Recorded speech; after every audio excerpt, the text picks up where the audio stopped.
Bonjour, bonjour, and welcome to number 9 already of Voyage autour de ma chambre. So today I am taking you back to Peru. I want to tell you a story about a beautiful man that I met there, but I want to warn you that this is a sad story with a beautiful lesson, but still sad. So the story also has to do with what I am wearing. But before I speak about that, I really would love to tell you how I ended up in Peru in the first place. But it's quite a story. So, every year, about twice a year, I do an exercise of what I call vision reading. So I sit down and I really write a lot of all the things that I want to create for the next 6 months or, 5 years or 10 years of my life. And I did that a couple of years ago at Christmas. I was on my own and I decided that this was going to be my present to myself. Spend time and center and look at all my dreams. So I started writing and I wrote, I'm a condor. It's a bit weird. I fly over the Andes. I think I'm in Chile or in Peru. I'm doing regression ceremonies with Indians, local Indians. I'm hiking in the White and Black Mountains. So obviously, I thought that's really a bit nuts. And at the time, I really wanted to go back to Africa, so I ignored the vision.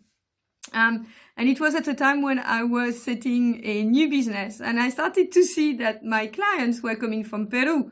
So I thought, okay, that's interesting. My first 2 clients were working with a company called Condor Travel. That was even weirder. And the other thing as well is that when I meditate in the morning and I think that I am free, which is very important to do at the moment, I always see myself as a condor. I even have the music of Simon and Garfunkel from El Condor Pasa playing in my brain. So that explains. I by March last year, I reached about 8 clients from Peru. So I thought, okay, I'll just go and see these women and spend some time with them. So we had a little weekend retreat together, which was a lot of fun. And one of my clients, Patricia, she took me to meet and to see those amazing condors. And this is when I met a man called Nathaniel, who was our local guide. So before I explain more about him, I want to speak about this piece. And this piece is actually embroidered by his wife, and it's actually a piece for a child. Yes, but I saw it and immediately fell in love with it. I met his wife because we had dinner together, and then the morning after we just opened the cavern of Alibaba, as we call it in French, and got dressed in all the outfits that we could find in the house. But I just wanted to show you the quality of the embroidery. And she embroidered that herself. And she's in her mid-50s or 60s, early 60s. So look at this. And of course, this is probably why I fell in love with it. I don't know if you can see the birds flying. It's absolutely gorgeous. And look at the inside as well. And she also did this belt. Yes, look at that. But that's done with the sewing machine. But it's still incredibly intricate. Perfect, by the way, ladies, to hide your wobbly bits. Yes. So Nathaniel took me to see the condors. And he was so excited. I mean, so was I, obviously. But that day, he told me that he had never seen so many condors show up for many, many years. So I had a lot of fun, and of course I decided that the condors had just shown up for me. And it was amazing. There were many of them. They were very playful. And the thing that they do, which is unbelievable, you have to be there to really understand, but I'm going to try to mime what happens, yes? They go over you and they pierce the sky, and the sound like this.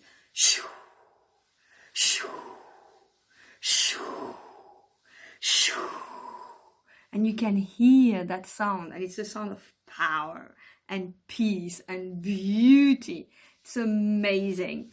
So Nathaniel, the day after, we met him because I really wanted to explore uncharted territories, and I wanted to explore a specific route that I had in mind my client could sell as an experience.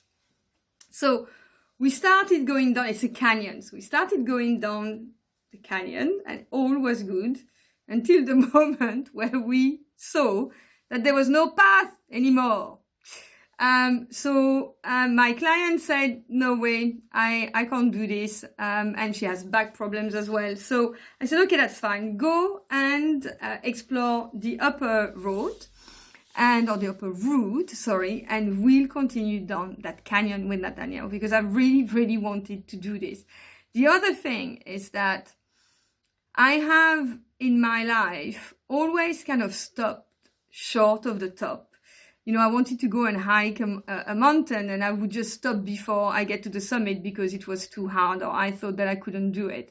So I've had a few examples like that of things that I didn't do that I wanted to do. And that day I thought, no.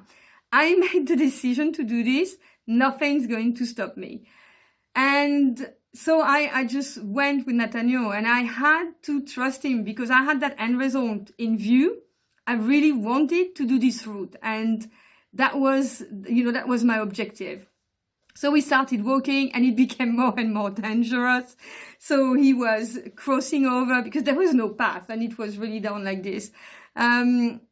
He would walk, put his rucksack somewhere, take my rucksack, then walk again, and then he would give me his hand, and I would just go through the whole thing, and him holding my hands at the bits where it was the most dangerous. There was a place where it was so bad that he had to take off his belt, and I virtually was hanging off his belt. But I can tell you, when that was finished, I felt like I was Wonder Woman. I didn't feel like I was a condor. I felt like I was Wonder Woman, ready to fly everywhere. It was unbelievable. I felt so strong and so powerful. But the other beautiful thing that happened, which really shows you that when you take a risk, the universe gives back to you, is that we saw three condors that the population that they didn't even know were there. So one male condor and two female, which is the way that they always hang out together.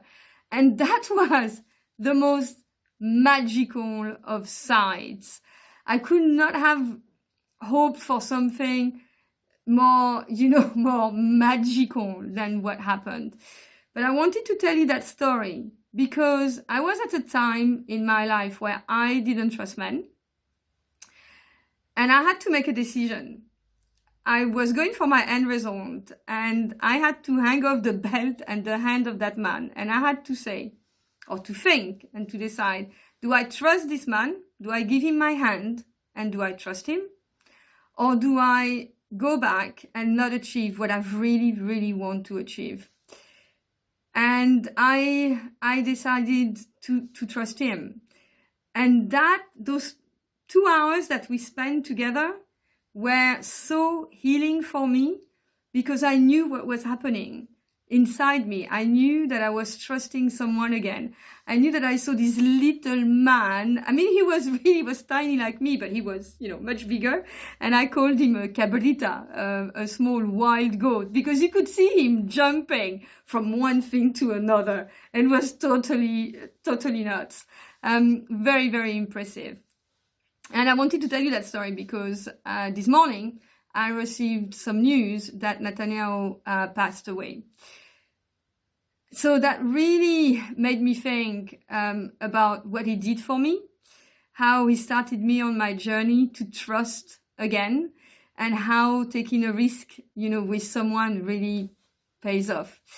So remember, ladies, I know this is a sad story, but it really demonstrates how beautiful the world is, and it's populated by beautiful and beautiful people with beautiful lessons that you can learn from everyone.